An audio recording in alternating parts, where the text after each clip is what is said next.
هنيالك هنيالك هنيالك يلي تسبح تسبيح فاطمة الزهراء بعد كل فرض. هسه تقول لي هذا تسبيح عادي. لا حبيبي، اسمع فوائد تسبيح فاطمة الزهراء عليه السلام. الإمام الصادق عليه السلام يقول: من سبح تسبيح فاطمة الزهراء عليه السلام قبل أن يثني رجليه من الفريضة غفر له ووجبت له الجنة. بس هاي لا حبيبي، بعد تعال اسمع. الشخص اللي يسبح تسبيح فاطمة الزهراء عليه السلام قبل النوم تدري شي يصير له؟ تعال اسمع.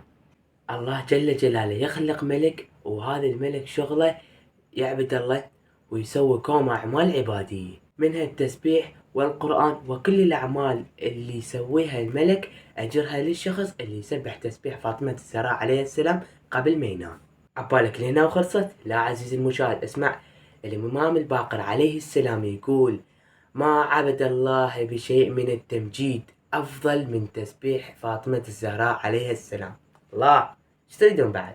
هسه تقول شلون اسبح تسبيح فاطمة الزهراء عليه السلام؟ تسبيح فاطمة الزهراء عليه السلام تقول الله أكبر 34 مرة، وراها الحمد لله 33 مرة، وراها سبحان الله 33 مرة، يصير ثلاثة المجموع 100.